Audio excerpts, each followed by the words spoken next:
I stand before you not just as an industrialist, but as someone who has walked the factory floors, seen the pulse of innovation, and felt the urgency of transformation.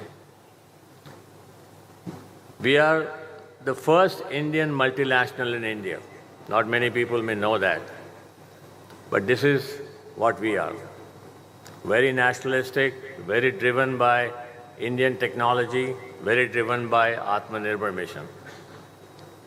Not long ago, an incident brought into sharp focus the critical importance of technological sovereignty. Maybe many of you don't know about this. A reminder that in today's interconnected world, control over technology is as vital as control over territory.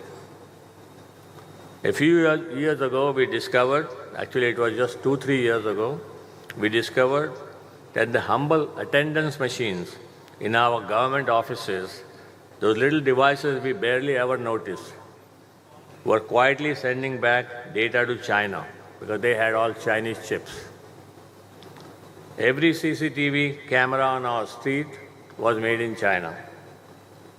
Every phone had chips made in China. And many of these chips are double stamped in Singapore to show that they are made in Singapore. Every drone in our sky has chips made in China. Foreign made, foreign control.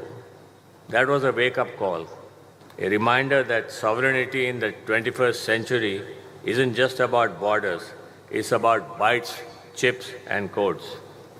And yet, in this moment of uncertainty and vulnerability, we see opportunities. India today stands at the cusp of transformation.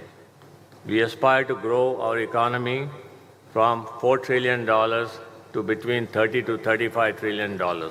That's the whole ambition of the whole Viksit Bharat program by 2047, which is not very far away. It's just 22 years away. But this journey cannot be powered by services alone, especially when 60% of our economy today depends on services, which limits our ability to build scalable, value-added manufacturing and a products nation. That was the theme of yesterday's discussions with the Honorable Prime Minister. To truly transform, India must become a products nation, one that designs, one that develops and manufactures its own technology. Just like our cricket team or this big satellite that was launched in the biggest launch vehicle by ISRO. Unfortunately, there remains a widespread misunderstanding about Make in India. Nitin mentioned about the Make in India in 2014. Make in India has often been reduced to mere assembly, where imported kits are simply put together, offering little value addition. In contrast, Made in India demands a full stack capability, indigenous design, indigenous IP creation, and an end-to-end manufacturing without the shift. India risks remaining a service-led economy, unable to build the resilient, innovation-driven industrial base required to be a global leader. The Honorable Prime Minister's announcement yesterday of 1 lakh crore RDI fund is a bold step in this direction. For the first time, we are seeing public capital flow into private innovation. This entire fund is for the private sector, ladies and gentlemen. This is not just funding. It's a fuel for ambition. It's a signal for our startups, our scientists, and our engineers saying the nation is telling them that we believe in you. But belief alone is not enough. We need a mind shift change. We must stop being content with assembling kits from abroad. Screwdriver technology will not make us a global power. We must design our own chips, build our own systems, and create our own platforms. Whether it's semiconductors, drones, or core defense hardware like guns, aircraft, submarines, India must lead in designing and manufacturing these technologies, not just assembling. And we need to do this smartly. Let's identify 20 critical systems we need. Break them down into subsystems, design the chips, and only then close the import doors. Strategic autonomy is not about isolation. It's about intelligent self-reliance. We also need to rethink how we support our startups. Today, a young company with a breakthrough in defense products is asked to furnish a bank guarantee almost equivalent to the order it receives. That's not encouragement. That's discouragement. We must create credit support, reform ESOP taxation, and build a nurturing ecosystem where innovation thrives. And finally, we must look outwards. China's rise with Huawei was no accident. It was the result of a strategic demand aggregation of the state-backed industrial policy.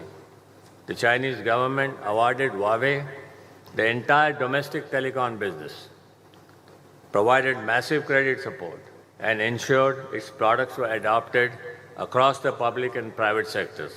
This created a robust home market, enabling Huawei to scale rapidly, invest in R&D, and become globally competitive. We have to replicate this model across its defense and strategic technology sectors. We have the talent, we have the trust of global markets, and most importantly, we have a large domestic demand base.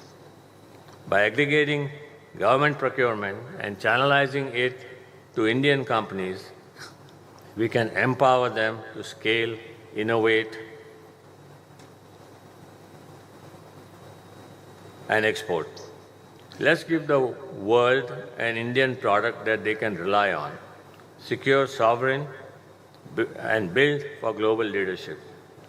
Let me leave you with this thought.